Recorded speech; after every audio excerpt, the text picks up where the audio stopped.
What's up mga kababayan? Page trending here. Dito sa video natin ngayon ay ating panoorin itong day 15 ng impeachment trial ni VP Sara. Small but terrible itong si Atty. Ferrer ng defense team, no? Na kung saan ay talaga nga namang pinakita ang galing nito na hindi na iwasang uminit ang ulo itong si Tandang Kapunan. Paano ba naman kasi mga kababayan, gusto niya na siya ang masunod, no? Itong si Kapunan na gamitin ang kanilang mga papeles ganoong mang parehas lang naman sila ng kopya ng defense team at nagkakaiba lang sa pag-cross-examine. Puro sabat pa nga itong si Kapunan dito sa video na ito. Pero bagong lahat huwag niyo po sana nakalimutan mag-like at subscribe para updated ka sa mga uploads ko araw-araw. At yun na nga ng mga kababayan, kahit na puro sabat itong si Tanda hindi nagpatinag itong si Atty. Ferrer, no? Sa kagustuhan ng prosecution team na sila ang masunod. Kung kaya naman hindi ko na patatagalin pa, heto na ang buong video. For the first quarter of the DepEd, P-1-34-1 for the second quarter of the DepEd, and P-1-35-1, Your Honors, for the third quarter of the DepEd. With that, Your Honor, unless counsel, Duly noted, Counsel. The markings mentioned by Attorney Kapunan, Attorney Lorna, duly noted. we therefore reiterate that we have terminated our direct examination, Your Honor. Thank you very much, Counsel. Attorney Christine, you may proceed with your cross. When you are ready, you may proceed, ma'am. Thank you, Your Honor. Good morning, Celine. Is that the way that you pronounce your name, Celine? Silent. Celine, okay. So, you have been with the COA since 2014, right? August 26, 2014 po. August 26. So that is around 12 years already. Yes po, magti 12 years. Okay. You assumed the accounts of the Vice President, the audit of the confidential funds of the Vice President and the DepEd when Attorney Wamil was reassigned to COA, Pasay, correct? Opo, tama po. Curious lang ako, Ms. Silene, was that reassignment a promotion or just a plain reassignment, if you know? Yung kay Mr. Wami Yes. po. Na-reassign po siya. Reassignment lang. Okay. So, that was on February 12, 2024. Opo, tama po. So, Mr. Wamil was the one who prepared the AOMs for the fourth quarter of 2024 for the OVP. Tama? Yung AOM po is for the fourth quarter of 2022 2022 rather. Opo. Okay. And he also prepared the AOM for the first and second quarter of 2023. ng OBP po. Okay. So, we will go back to that, no? So, when Mr. Wamil reassigned to you his account, was there any office memorandum that was issued by the COA Your Honor, reassigning please, you as the examiner? Of, the question is misleading, Your Honor. It is not Mr. Wamil who reassigned the account to her. She just occupied the position, Your Honor. The question was if there was an office memorandum assigning her to take over from Wamil, not Wamil himself. Witness may answer. Yung sa assignment po kasi namin, ang hawak No, namin... just please answer the question. Was there an office memorandum assigning you to handle the accounts of the OVP and the DepEd, particularly the confidential audit of these two offices? Meron po kaming order na ako po ang assigned na maghawak ng national government agencies po. Particularly the office of the Vice President and the DepEd. Meron ho kayo nun? Asked and answered, Your Honor. Hindi, my question was specific. No, I'm referring to the DepEd and the OVP. Witness may answer. These are national agencies, Your Honor, please, can the counsel allow me to continue my Asked question? and answered, Your Honor. Witness may answer, counsels. May memorandum po ba na nag-assign sa inyo specifically sa DepEd at Sabat ng OVP? sabat tong Yung si memorandum po Kapunan, is naka-assign ako sa national government agencies. All. Okay. Opo. Okay, I accept that answer, Your Honor. Was it Mr. Wamil who personally turned over his files to you? Iniwan po niya yung files niya sa office po nung malipat po siya sa COA Pasay. Sa kaninong office? Sa'yo or kaninong office ba? Sa custodian po namin sa COA ICFAO. Okay. So, meron ho ba siyang iniwan na endorsement sa inyo? Na ito lahat yung mga files na iniwan ko for this particular account. Meron ho ba? For the OVP, mayroon ho bang siyang iniwan na endorsement? Yung mismong mga files po, iniwan po niya sa custodian namin. Endorsement ho, like letter, a summary containing all containing a list of the files that he turned over to the custodian. Meron ho bang ganon? Meron po kaming logbook pag natapos na po yung Logbook. Okay, pero dala mo ba yun ngayon? Hindi po. Okay. So how about dun sa DepEd? May iniwan ho ba siyang transmittal doon sa custodian na ito lahat yung mga iniwan kong files with regard to the audit of the DepEd confidential funds? Meron ho ba? Ang iniwan po niya is yung mismong documents. Yung mismong document. So, walang transmittal na iniwan ho dun sa custodian. Yung mismong documents po Document. yun. Okay, sige. May iniwan ho ba si Mr. Wamil sa inyo? Di ba sabi niyo ho, may mga documents ho siyang iniwan. Di ba pag nag-audit ho tayo, meron ho tayong tinatawag na working papers, yung mga drafts po natin. May iniwan ho si Mr. Wamil sa inyo noon? Your Honor, please, again, question is misleading. This witness already said, asked and answered, that Mr. Wamil did not leave documents to her. Mr. Wamil left the documents to the office. I will rephrase, Your Honor. Kindly rephrase, Okay, counsel. may May iniwan iniwan- bang worksheets sa custodian? Yes po. Nakasama po doon sa files yung mga working papers po. Alright, I'll take that answer. Kayo ho, paano nyo kinuha yung mga files na yun? Kinuha nyo lang diretso sa custodian? Ano pong proseso nun? Nung ma-assign po sa akin yung sa OBP at sa DepEd, nung nag-submit po sila ng response, ibinigay po sa akin yung response together with the documents na pinagbasehan po nung Audit Observation Memorandum po. Okay. So in short, ni-route lang sa'yo yung response. Tama ho? Response together with Yeah. yung AOM, together with the attachment po na yung mga dokumento. Okay. So, kailan ho yan ni-route sa inyo? Yung response, yung AOM, mga estimate lang po. Iba-iba po kasi, di ba, ang una is yung March 13, 2024 na response nila sa NS. Naibigay po sa akin to March 14. Yung sa iba po, hindi ko na matandaan yung exact dates, pero malapit po dun sa after masubmit yung response. Alright. I'll take that answer. Okay. So, WAMIL prepared the AOM for the fourth quarter of 2022 for the Office of the Vice President. Tama po? Opo. How about the first to third quarters of 2023? Sino ho ba yung nag-prepare ng AOMs na yun? Dalawa ho yun. Yung sa OBP po, na first and second quarter 2023, nandun pa po siya nung ma-issue po yung Okay. AOM. Yung sa third quarter po, siya yung nag-draft, pero nung na-finalize na po yun, wala na po siya sa COA ICFAO. So, yung custody po ng document na yun, nasa Division Chief. Kaya nung finalize po yun, Division Chief na po yung nag-finalize. Okay. So, alright. Sige, we will flash this AOMs, no? Kasi nga si Mr. Wamil nga yung nag-prepare nung iba sa kanila, no? Sige.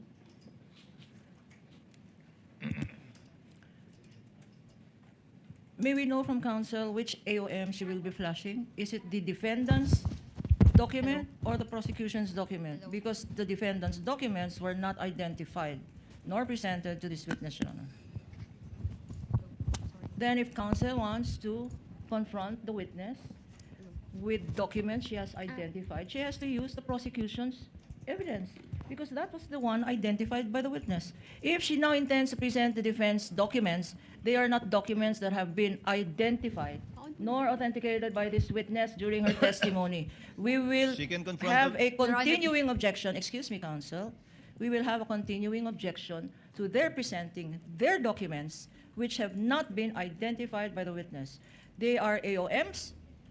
AOMs have been identified by the witness, but these are prosecution's AOMs, Your Honor. May I suggest, Your Honor, to the defense counsel, since she refused for us to use the defense witnesses, that she uses now the prosecution's documents. That is up to her, counsel. She may confront the witness with her copy of the AOM. I'm sure she will be competent to testify whether these are the same documents earlier identified as exhibits for the prosecution or not. Counsel, Yes. you may proceed. Yes, correct, Your Honor. And their AOMs, we did not dispute those. So we have the same copies, Your Can we Honor. then, Proceed, counsel. in Proceed. connection with that, Your Honor, Hello. since counsel admits that Hello. our AAMs are their defendants' AOMs, can we just use the prosecution's copies, Your Honor? Puro na lang sabat ng sabat tong si Tanday, ba't di na lang manahimik no?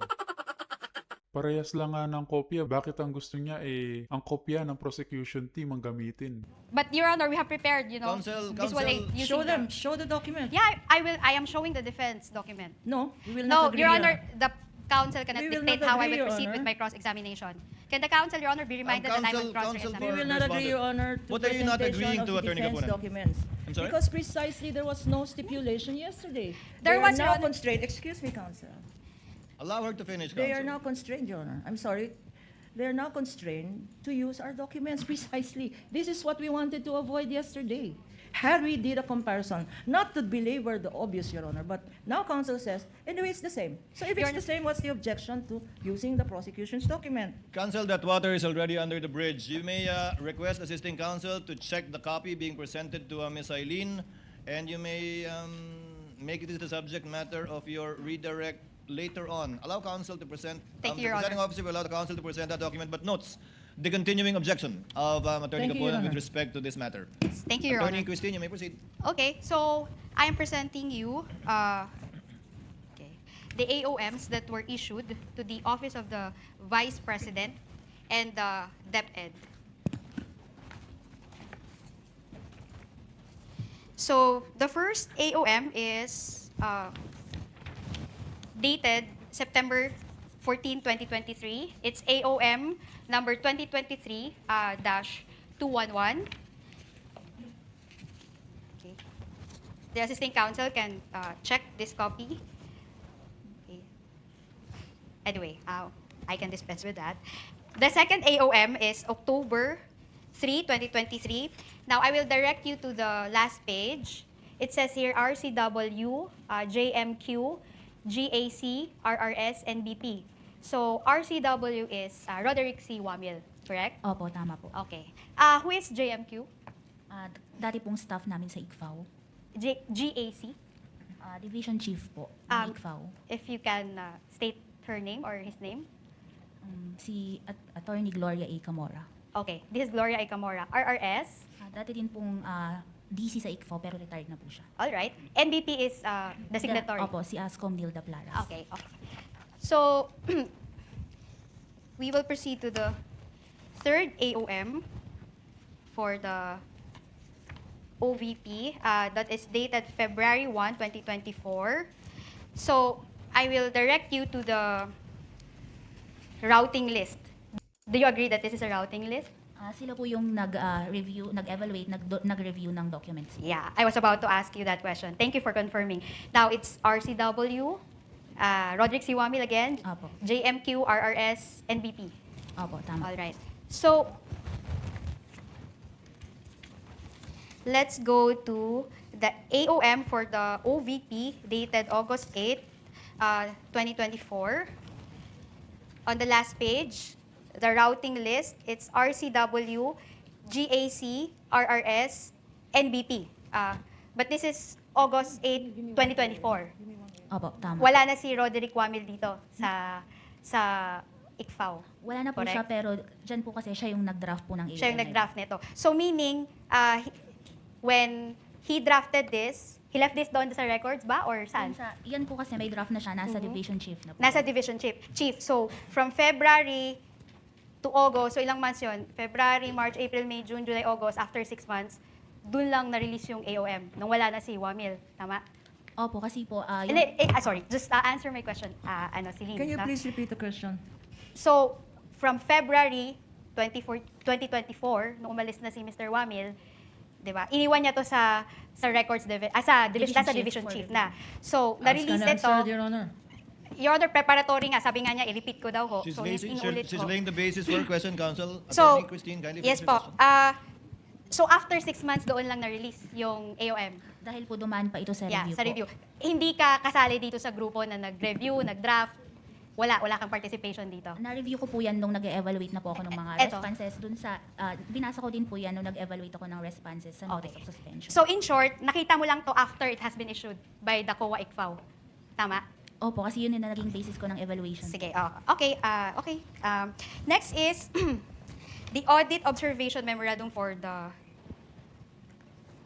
DepEd. Wait. Your Honor, can I just confirm it, counsel?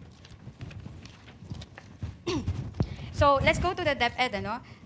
Sige, doon din tayo sa routing list, no? February 1, 2024, nandito pa si Roderick Wamil kasi RCW, JMQ, RRS, NBP. Opo, tama. All right.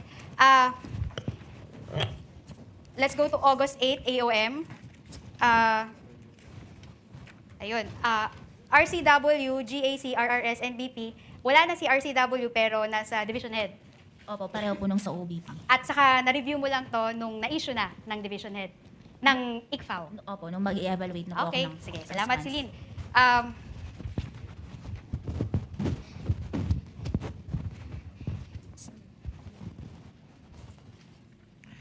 Your Honor, may we just note for the record that the documents presented to this witness were defense exhibits. That has been noted. Noted. Your Honor. Okay, so punta naman ho tayo dun sa responses ng Vice President, no? Nag-submit ho sila nung letter dated April 19, 2024. Okay.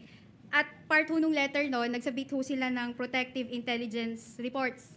Naalala niyo po yun? Opo, attachment po yun dun sa response nila. Okay. So, David? Hello. Hello.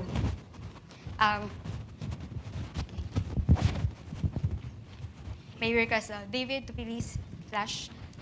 Check mo na yan, ha? Who is David? Our assisting counsel.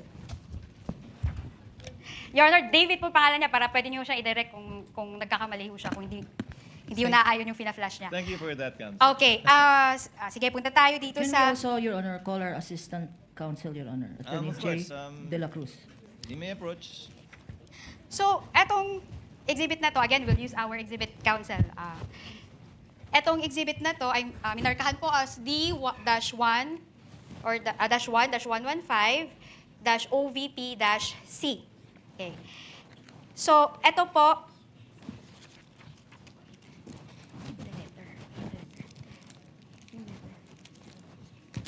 ito. So, kasama ho dun sa submission ng Office of the Vice President is a certification dated April 4, 2024. Tama ho? Opo, kasama po Eto. yun sa response. Okay, salamat, Celine. Ito ay inisyo ni Raymond Dante P. Lachica.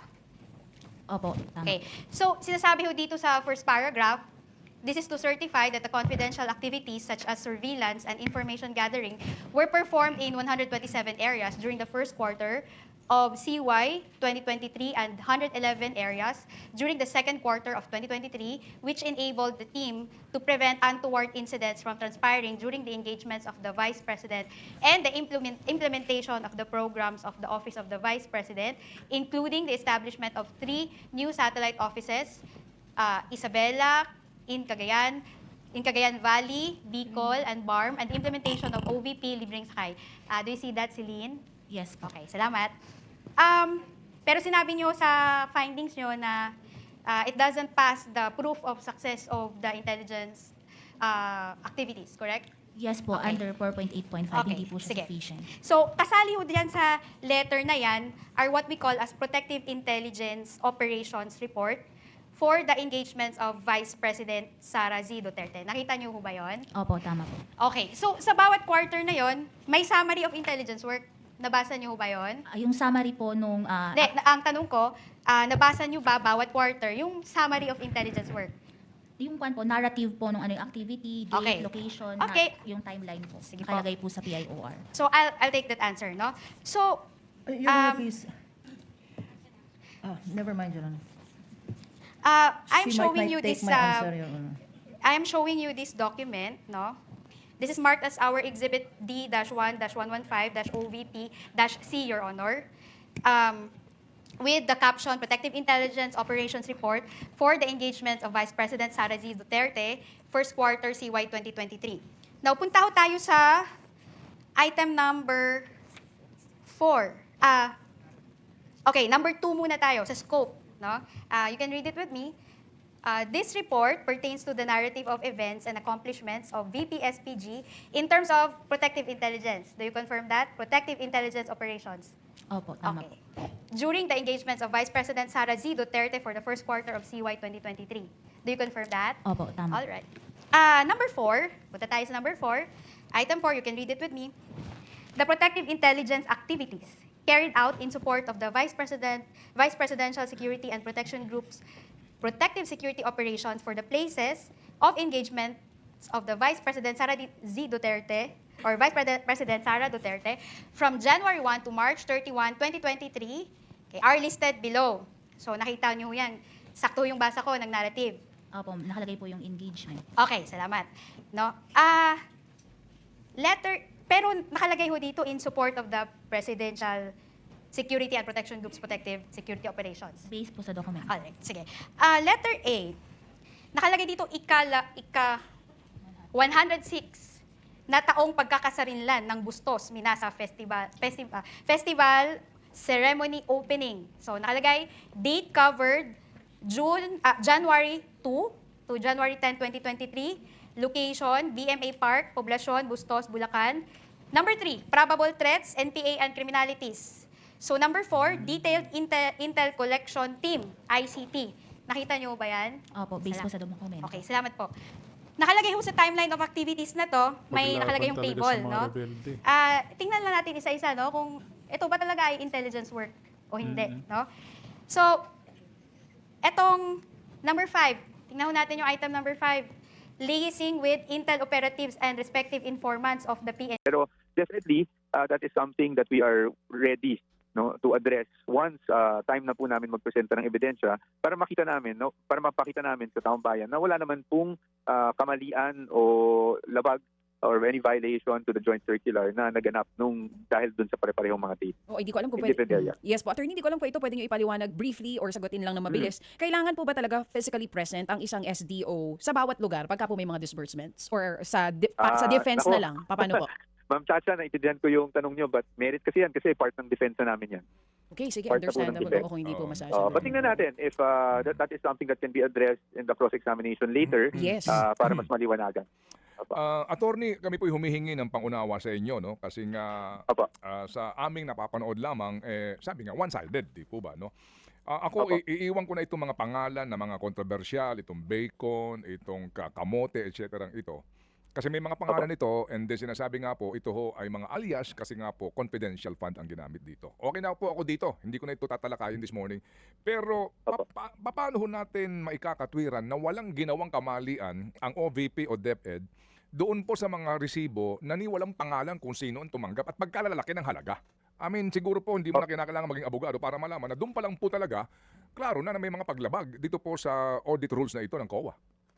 I think, sir, ang kailangan po kasing mapakita dyan is how things are done really by the intelligence sector. No? Meaning, ano ba talaga yung nangyayari on the ground pagdating sa intelligence. At dyan po tayo darating, whether it be through yung, kung meron mang witness na ipapakita yung prosecution, or syempre sa defense, meron din kaming mga witnesses dyan. At nasabi naman namin na meron kaming mga reservations rin na kung kinakailangan, ay presenta natin. Parte to, no, nung tanong ni Senator Judge Pansilo Lacson kumakailan, na kailangan kasi iharap talaga kung sino ba talaga yung may kaalaman sa intelligence. Obviously, it's not us lawyers. It's also not normal employees no, ng government. It will be the intelligence specialist. So, I think masasagot yung mga yan once meron na po tayong kumbaga makuha ang informasyon doon sa may mga alam talaga doon sa confidential or intelligence operations on the ground. Intelligence operations, sa simple hong pananaw ng ating mga kababayan, ang pinag-uusapan yung bibili ka ng informasyon, o kaya naman po safe house na kakailanganin para doon manatili ang mga tao na merong confidential operations. Pero dito po, ang sinasabi ng COA, supplies ito eh. Mga supplies na binabanggit. Ano po? Kaya halimbawa, Tacloban City, wala pong pirma dito kung sino tumanggap, kalahating milyong piso. Paano ho namin po dapat tanggapin ito? Well, opo, actually Manong Ted, para klaro din yung usapan natin, wala pong findings yung COA dyan eh. So wala po silang sinasabi na yung mga pirma lang ay non-compliant sa joint circular. So if you look at all the yung mga naging findings nila from the AOM all the way to the notices of disallowance, kasi ano po, no, meron for 2022 and 2023 yung OVP, ni isang finding, wala po silang finding dyan sa acknowledgement receipt. So I think yun yung hindi nakaklaro sa ngayon. Wala po yung finding, yung acknowledgement receipt. So basically, COA considered the acknowledgement receipt as being compliant except for certain things. And this is just factual, no? Pagdating po doon sa OVP, meron po kasing nabanggit doon na nabiling mga tables and computers na ang sinasabi ng COA initially is kailangan ng sales invoice. Pero doon po sa mga pirma lang, walang pangalan or pangalan, walang pirma, ay wala pong findings ang COA dyan. So they took it as if it was, at least, you know, from our point of view, they took it as if it was compliant with the JC. Kung compliant siya, bakit kasama siya doon sa mga disallowed? At ito nga po Yung kung... Go ahead, sir. Yung disallowed po, yung disallow po, Manong Ted, sa aking pagkakaintindi at sa aking pagsusuri doon sa notice of disallowance sa OVP, ay yung pong mga, unang-una, yung mga binigay na reward na para sa kanila, hindi po sila na-satisfy doon sa binigay na tinatawag nating documentary evidence of success. Yung sinasabi nila na pag nagbigay ka ng reward, kailangan kasi sa JC, magbibigay ka rin ng dokumento na nagpapatunay na naging successful yung information gathering.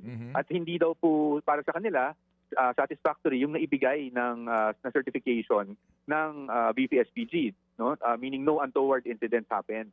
And yung pangalawa naman po na na-disallow is just really yung tables and chairs as well as yung computers. Kung hindi ako nagkakamali, may kasama rin computers no, na nabili. Na ang hinahanap naman nila ay hindi nila sinasabing mali yung acknowledgement receipt. Ang sinasabi po nila, dapat yon ay may resibo. Oo, pero well, dito po sa COA report nga, no, yung mga binabanggit na mga unsupported procurement expenses, etc. Pati bahagi ng COA report nga kaya mayroong pinasasauli na halaga ay dahil po dito sa ating pinag-uusapan. Well, anyway, naunawaan po namin ang inyong sinasabi as part of your reasoning and perhaps defense eventually po, no, sa inyo pong pagkakataon. Pero enlighten us, attorney, kasi kahapon sinasabi, may mga events, yung tupad, yung pamimigay ng bigas, etc. Tinlaro naman po ni Ginoong Escudero na hindi ginamit yung pera para doon sa pamimigay ng bigas, di po ba, no? Etc. Right? Tama po, Okay. tama po. At ang sinabi, ay ito ay para doon sa intelligence gathering, right? Sa safety. Tama Safety. po. Okay, sige. Tama po. Ang hindi ko maintindihan ng lubos, ano ba ang kinalaman o mandato ng DepEd para sa ganyang uri ho ng operasyon, intelligence? At ano ho ang mandato ng OVP para ho sa confidential information gathering? OVP siya eh. Hindi naman siya, alam niyo ho, yung intelligence community. Bakit po may ganung papel sa buhay ng mga Pilipino ang OVP at saka DepEd? Opo. Siguro in broad strokes na lang po para we don't delve into the merit. Pagdating po sa OVP, ang naging programa nila as was presented na during yung pinakita yung kanilang physical and financial plan is for the safe implementation of their program. So, ibig sabihin, hindi ginastos yung pera para sa mismong programa, pero ginastos yung pera para nang sa ganun, targeted yung mga programa at safe yung implementation. So, kasi syempre sa mga lugar na pinupuntahan ng OVP para ma-implement ang kanilang mga programa, hindi natin maiatubili na may mga risk dyan, no? At sometimes may mga, kumbaga, elementong hindi maganda na gustong gumawa ng gulo sa mga ganyang lugar. So, yan po yung naging basihan, no, ng OVP. Pagdating naman po sa DepEd, factual lang din po tayo, kasi I don't want to go into defenses. But as you know, Manong Ted, even when I was in DepEd and nag-uusap tayo, marami pong problema yung DepEd. Kung naalala nyo, nagkaroon ng barilan sa Masbate, no? Nagkaroon ng enkwentro sa Masbate, sa labas mismo ng ating paralan. Meron din po tayong mga issues ng recruitment sa ating mga schools, ng ilang mga grupo. So yan po ang naging basihan ng DepEd noon, and ang sinasabi ko po ay base lang din sa aking experience at base sa mga information na binigay sa akin bilang spokesperson on how to address these issues nung tinatanong ako noon. Ayan po ang naging mga, kumbaga, basihan kung bakit humingi ng confidential funds ng DepEd noong mga panahon na yun. Okay, sige. Ihiwalay natin OVP and DepEd. Sa OVP kaninyo, para mas